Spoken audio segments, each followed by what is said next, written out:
Welcome everyone to our Sporlan Experts final webinar on the Sporlan S3C case controller features. This is part 4 of this series, so if you haven't seen the first 3 parts, we invite you to visit our YouTube channel to uncover some more insights into this family of products. We're glad to have you join us today as we explore how this innovative system of tools can transform the management of refrigeration equipment. As we go through the presentation today, the chat function will be disabled, so communication will be through the Q&A screen only.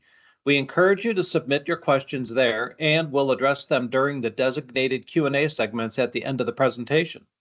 Before we dive in, I'd like to introduce our presenters. Matt Wood, our Applications Engineering Manager, will guide us through the app's features and benefits. Matt has a Bachelor of Science in Engineering from the Missouri University of Science and Technology.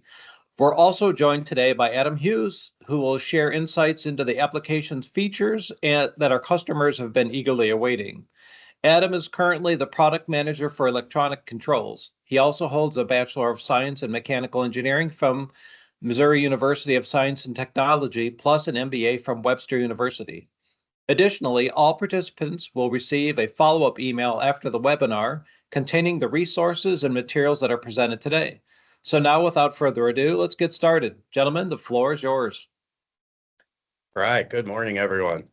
So before we get started here, the first thing we're gonna talk about related to the S3C is tech support, just to make sure you're all aware. So tech support for the S3C, Matt is the Applications Engineering Manager, so he's in charge of the tech support team that would take those calls and emails. So Matt, you want to give us a little detail there? Yeah, so we have a team that sits in Washington, Missouri, just outside of St. Louis, Missouri, about 45 minutes, that answers those S3C tech support phone calls and emails.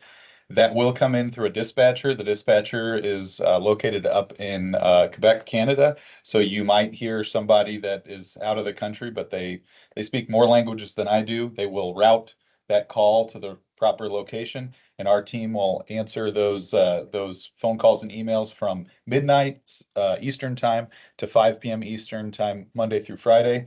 That does exclude holidays. They do take holidays off. The contact phone number for control support is different than the Sporlan Legacy contact phone number. So the number's on your screen. That's just something to keep in mind, that if you call the Legacy Sporlan side, they're going to redirect you to the phone number that is on the screen right there. And then the email for that is also different. It's not that SVD tech support. It is mtsupport@parker.com. That's MT for microthermo. So we have a whole other controls product that also uses that email. All right, thanks, Matt.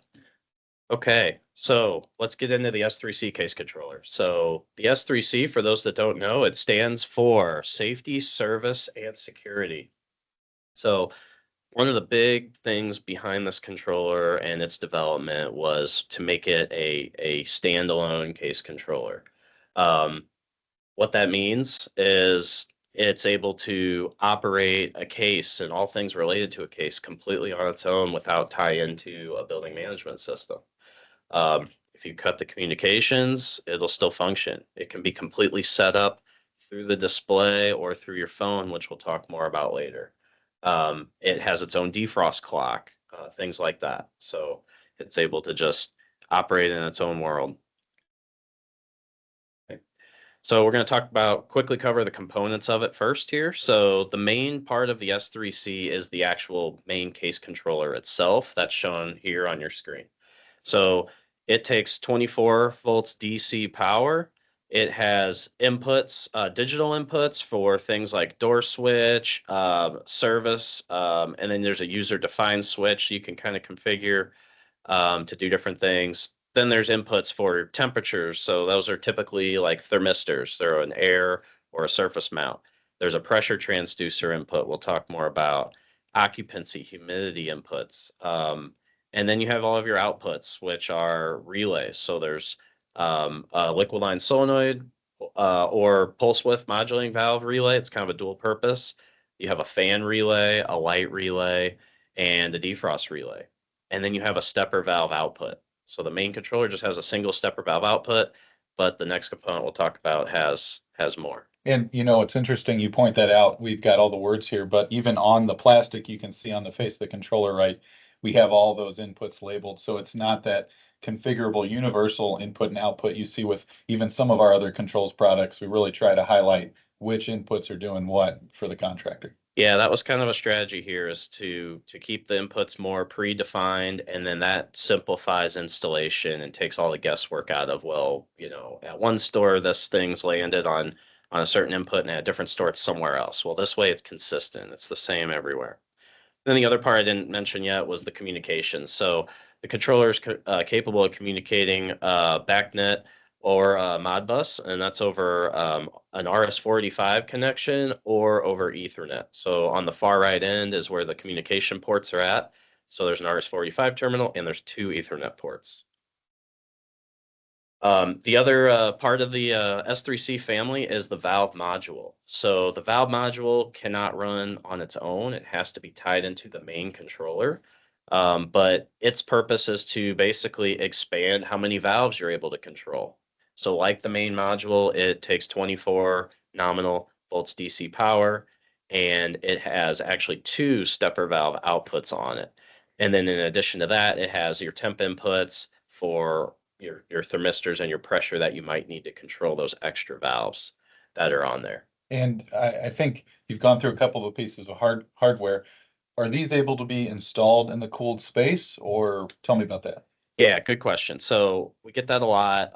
These controllers are not designed to be put inside the refrigerated space. They're also not designed to get wet. You gotta put them in a nice ambient condition that's not going to be subject to moisture or condensation. So the controllers, the valve module and the main controller are not designed for those environments. However, the display that we have that ties into this can go in those type of environments with a few exceptions. So this is the third component, the display for the S3C.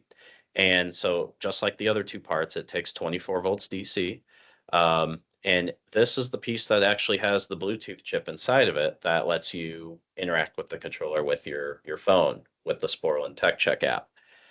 So this display, it's basically sealed on the front. So what that allows you to do is there's a gasket for mounting it. So if you use that gasket and put that on there correctly, then that makes the front of this controller rated for light water spray. The display is also rated for all the way down to a -40 operating environment. So you could put the display inside a walk-in if you wanted to. And I know in our labs, that's where we have them, inside the walk-in. Yep, exactly. Okay, so this image is just kind of another detail to talk about what these different inputs and outputs I kind of went over look like, schematically speaking. So kind of on the left-hand side, you have your relays for your solenoid, fans, lights, and then your defrost contactor if you have electric defrost, or that would be for like your solenoid if you had hot gas. Then you have your stepper valve outputs. So in this example, it's going to the EEV, the electronic expansion valve on the evaporator. And then you have a solid state, you have an anti-sweat output. And so the anti-sweat output is designed to actually pilot an external solid state relay. So we use a solid state relay because the cycle rate for any sweat heat can be really high. So those solid state relays have a lot longer life. Then we have the temperature sensors. We provide color-coded sensors for those. So those are kind of shown in the diagram. So the blue is typically your suction or your coil outlet, some people call it, temp sensor. The green is typically your discharge air, and then the orange is typically your defrost termination thermistor. And then on the right-hand side of the controller, we have the pressure input, and then we have other optional inputs you could use. So we have a drain sensor input. If you get a clogged drain, that can alarm. Occupancy sensor, which ties into your lighting control, which we have light outputs, the light relay, but we also have 0 to 10 volt out for light dimming. That's on the left-hand side of the board. And then we have a humidity sensor, and that would be tied into the anti-sweat control. And then on the right-hand side is your communication ports. So like I mentioned earlier, you have the RS-485. That typically, in a lot of our installations, that's gonna be what goes back to the main BAS or BMS controller. But then we also have Ethernet ports that we use for for interconnection of our controls. So in this example, Matt, can you kind of talk about, in this example, we're showing some thermistors going down to the evaporator and the pressure transducer, the EEV. What kind of control would that represent? Absolutely, I can talk about that. And I really like this diagram because I think we all, myself included, with a more mechanical background, tend to forget that the controller is doing what mechanical controls used to do for us, right? It's controlling the same things. So these diagrams really help show that. So in this diagram, we have an EEV, a stepper motor actuated valve for our expansion device. We have a liquid line solenoid.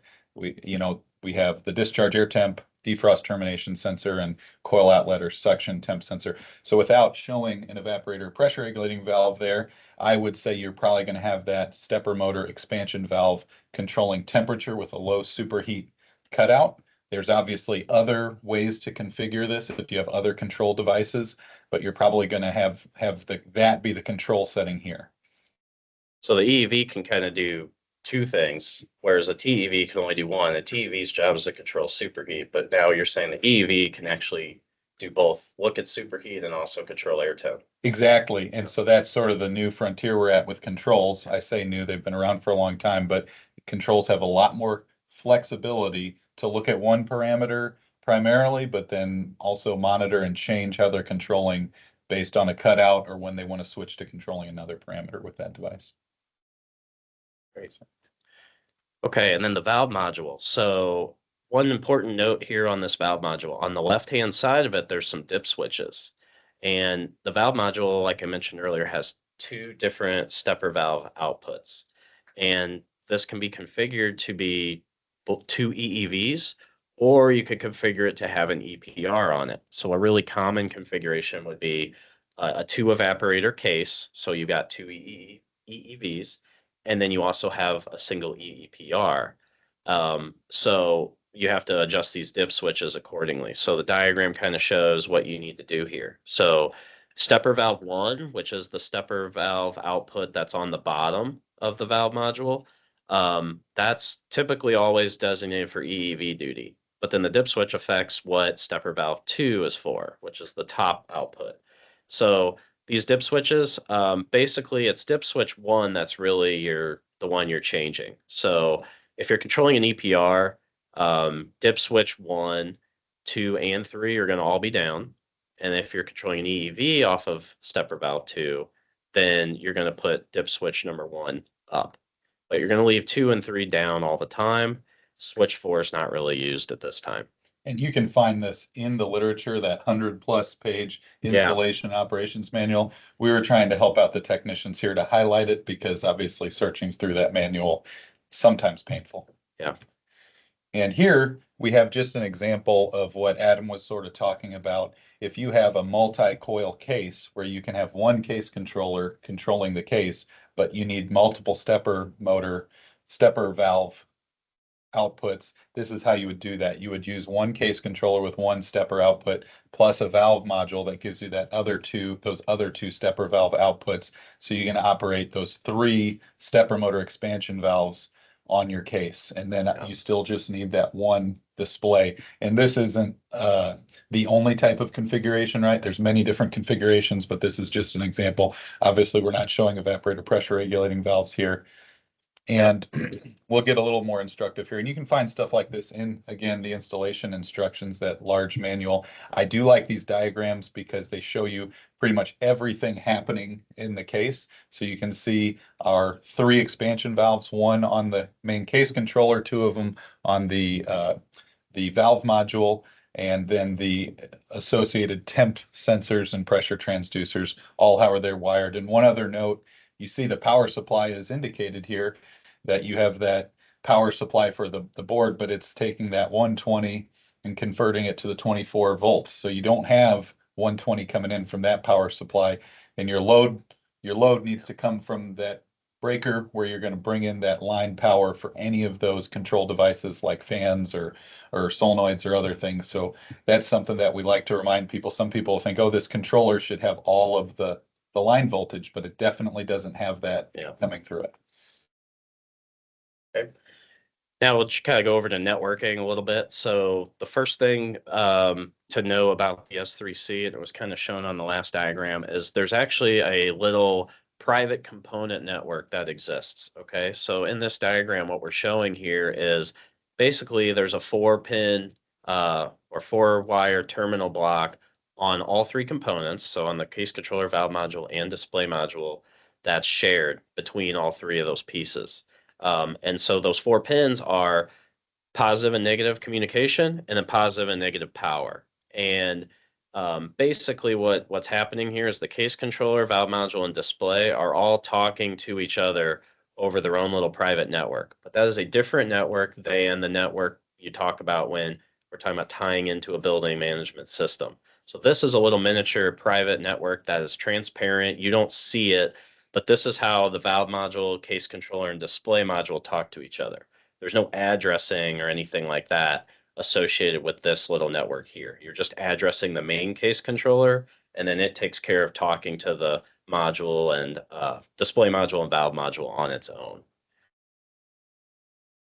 So this kind of shows now we'll jump over to the communication loop of the store and how the controllers are tied into each other and how they're tied into the building management system.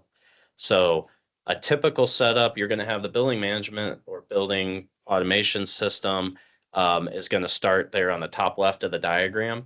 And what we typically see is you have RS-485 that goes to that lead case controller. That's that red line on the diagram. But then from there, we're going to basically daisy chain with those 2 Ethernet ports across all of our case controllers. So the S3Cs, you can do up to 8 cases in a lineup, but then we have really no limit on our end of how many controllers you can put in a daisy chain in a single communication loop. And when you say up to 8 cases in a lineup, could you just give a little description of what that lineup is?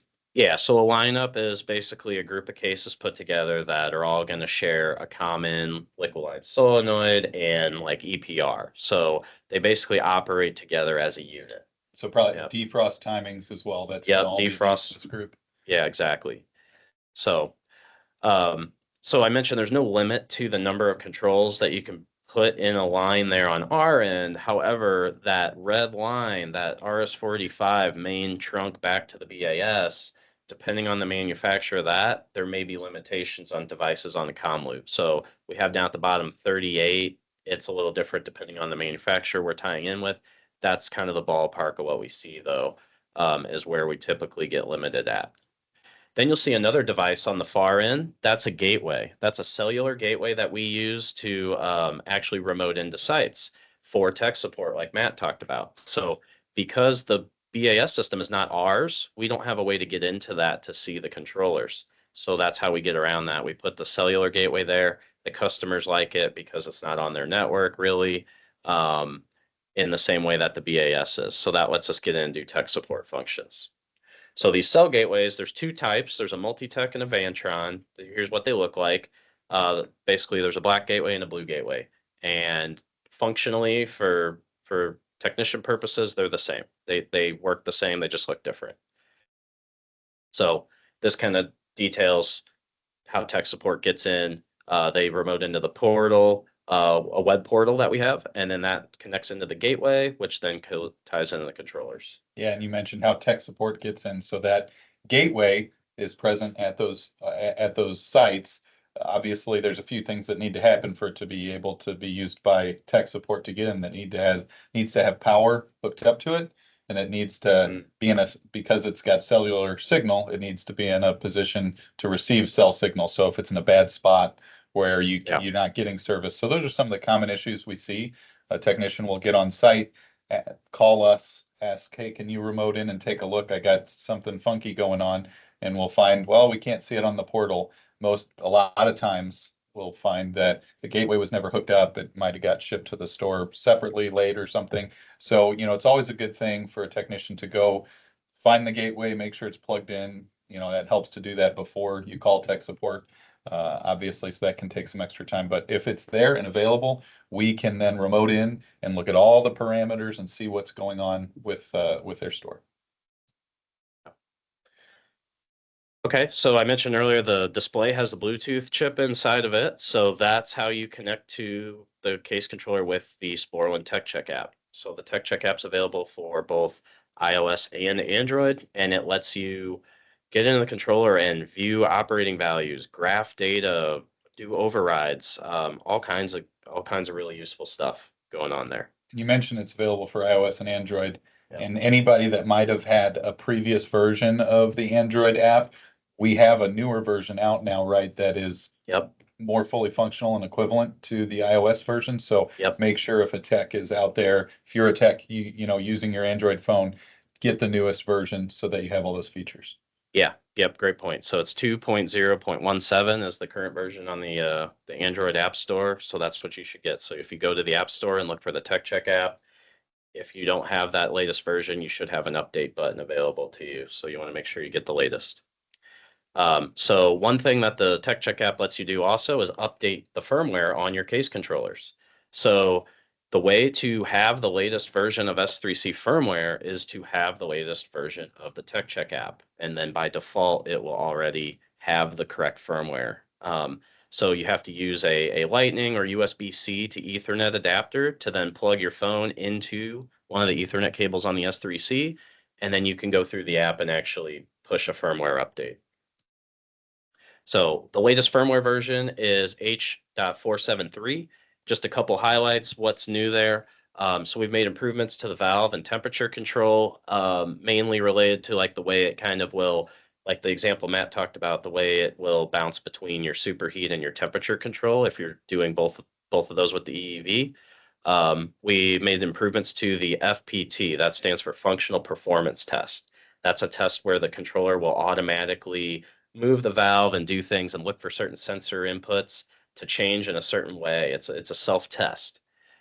Then we added glycol and CO2 as secondary fluid options. So a lot of people didn't know this, but the S3C has really always been able to control secondary fluid cases, but it's been confusing because we didn't have that in there as a refrigerant option. So you would kind of have to just arbitrarily pick some refrigerant, and that would get confusing. People wouldn't see a glycol option in there and think, well, it just can't do it. Well, that's not true, but just to get rid of that confusion, we actually put that in the controller.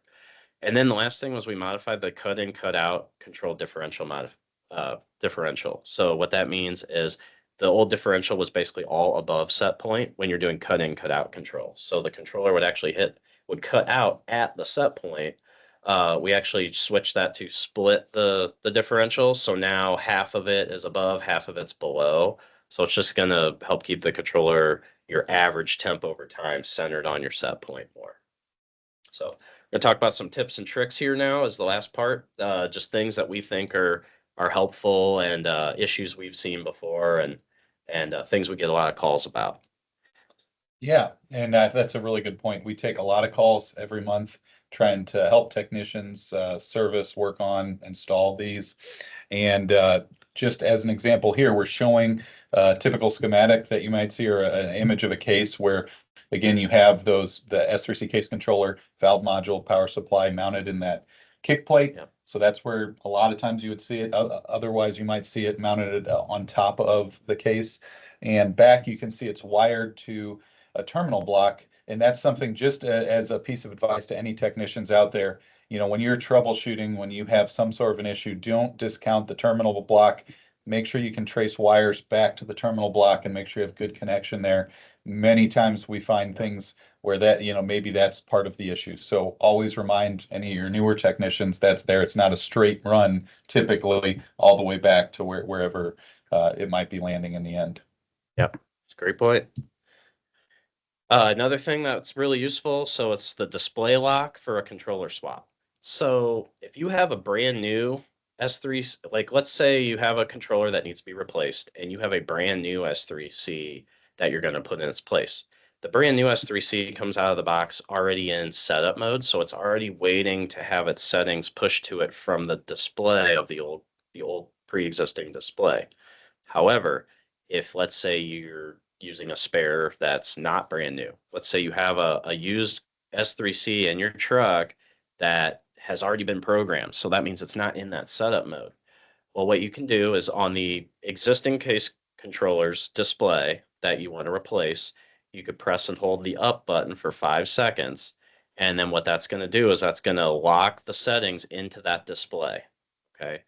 Then you physically swap out the S3C case controllers. So you're going to take the one that you think is bad out, put in the one from your truck, and then once they're connected and powered back on, then you're going to go back to the display and you hold the down button for 5 seconds. And then that's going to take the settings that were locked into the display, which are the correct settings for that case, and push them into that spare controller you had in your truck. And it's going to overwrite whatever it previously had put into it.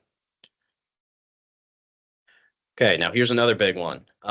So factory reset a controller. So there's some times where you may need to do this. The main one is that example I just went through, where if you had, a case controller that was previously programmed in your truck, well, maybe you don't want to do that whole process I just said. Instead, what you could do is maybe hook that one from your truck, hook it up on the bench, power it up somehow, and then if you got to have a display with it to do this, but you could press and hold the wrench button for 10 seconds, and it's going to say FRST on the display. Then you power cycle the controller, and that's going to perform a factory reset. And by factory resetting it, that's going to put it back to that setup mode. So at that point, you could take it and just plug it in place of the old controller, and it'll accept the settings off the display. It's a really important thing to remember. We do get those calls where people have already tried to swap with a spare, and now they have uploaded that program up into the display unintentionally, right? So these are good tips right here, absolutely. Yeah. And here, just some communications wiring tips. You see on the right hand, the yellow Ethernet cables typically going to be used from case controller to case controller. And then on the bottom, the RS-485 connection, you'll see the D plus and D minus have the twisted pair, right, connected into them. And we're showing leave the ground open, the shielding, cut it back several inches away from those terminals. And then if you are going to ground it back at the supervisory controller to earth ground there. That's typically the only place this network is. So you have a fairly short run and you can ground it back there. You don't need to be grounding throughout the controllers because they're communicating via Ethernet over that. So typically this RS-485 wire is just going back to the supervisory, but then the rest of the case controllers are connected with the Ethernet, right? Typically. Yeah. Now, if you were doing a whole store network throughout your cases, that would be something different, right? Yeah. Okay. And just another trick with communications wiring. So RS-485 wiring in the field, a lot of times might be field terminated. It's very easy. A common issue that happens is split pairs get made with an Ethernet field crimp. So the way that I like to describe it is when you have an Ethernet Cat5 Ethernet cable with BACnet running over it, you're trying to build a superhighway. And if you get a split pair or some sort of poorly formed field crimp, you're really where you intended to have a superhighway, you're building a 1-lane road. And when you first hook up 4, 5, 8 cases, you might be able to get communication without data packet losses that lead to problems that you can observe. But once you load that network up heavy, you might start to see, hey, something's wrong with my network. And now I don't know where. So the encouragement is when you're field crimping, make sure to use a high quality Ethernet tester. And when you're a service technician, make sure you're looking at those connections and using good patch wire that's not field made to test and jump things out where you're having communications issues. Okay. Something else just to be aware of. So all of the fuses or all the relays on the case controller and the valve module have fuses on them. So they're under the cover. You got to snap the plastic cover off. So they're kind of shown here in the images. And we've got the little fuse brand part numbers just laid out here. So we're not really in the fuse selling business. We want you to be able to service the controller. So you can go get this off the shelf fuse real easily from wherever if you need those. One thing to note, we see a lot of people will steal an unused fuse from some relay off of some other controller in a pinch. We don't really recommend that. I mean, if you just keep doing that practice over and over, eventually you're going to just, be missing a lot of fuses and you're going to have a bad time. So just go buy a couple of these fuses and keep them there and just keep all the fuse slots populated at all times. Okay. All right, here we have our override screen. Just another piece of advice for technicians out there. You can override temporarily up to 10 minutes, and then it's going to ask you, do you want to continue your override for another 10 minutes before shutting you off for good and say, no, you can't override right now. And this is really good for service work. This is really good for, you suspect you have an issue with a component, you're not sure why something isn't controlling. This is where you go in and control, manually override those control devices to troubleshoot. And we strongly encourage technicians to make use of that. We've also got on the app, there's a screen where you can actually see technician writable parameters. So if you go to the parameters screen, hit the edit there and it says choose view, and then you could click writable, and then it's going to load and say showing writable. And then on the right hand side, you get a screen that shows you, so it shows you what parameters you are as a technician allowed to change. So every store chain has different rules about which things they do and do not want technicians to be able to change. So some are very locked down and some are wide open and some are in between, right? So this is nice to show what you can and can't do. Absolutely. And I always like to remind people, if you're going into the app, my first stop is to the alarms. That alarm bell on the upper right-hand side of the app is going to show you what the controller is saying is wrong. Don't ignore that. As soon as you open the app, go straight there. That's going to give you your starting point. And once you've started, you can go back to that case screen and tap on any of those items, discharge air temperature, superheat, all of those items, and graph. And you can graph, I think, up to 5 different components and overlay them. So that is a really good troubleshooting tool that we encourage technicians to utilize. Okay. And that's it for the presentation. Just want to remind everyone about the tech support line. So Monday through Friday, midnight to 5 Eastern. And then there's the S3C phone number listed, and then tech support. Yes, for S3C, it is still MT support at parker.com. All right. Well, we'll throw it back to you, John. Great. Great job, guys. Hey, a couple of questions came in our Q&A session. If anybody online wants to ask a question, now is the time to access the Q&A portion of the presentation and drop your question in there. We got a couple. First one is, can components from other vendors be used with the Sporlan S3C case controller? It's a great question. Can and should are 2 different things, but our answer is going to be the same either way. Is no, we don't recommend it. We can only test and confirm that our components will work together. So we recommend using Sporlan pressure transducers, temp sensors, and everything to make sure that everything is working correctly together. Great. This one's more of a comment. I don't know if you want to speak to it. It says, y'all's tech support is the best, but they don't help with my key 2 issues. Oh, okay. Okay. Well, I appreciate that comment as the applications manager. Thank you to whoever sent that in, and we strive to support the field. And I think everybody really tries to do that with varying levels of success. So. All right. Next question. Is there any way to get temporary access to the S3C Tech Check app if you have not passed the quiz? Yeah, there is. So if you call in to the tech support line and you're in a pinch and you need that temporary access, our tech support folks do have that ability. They can grant temporary access on the app, and that temporary access is typically how long, Matt?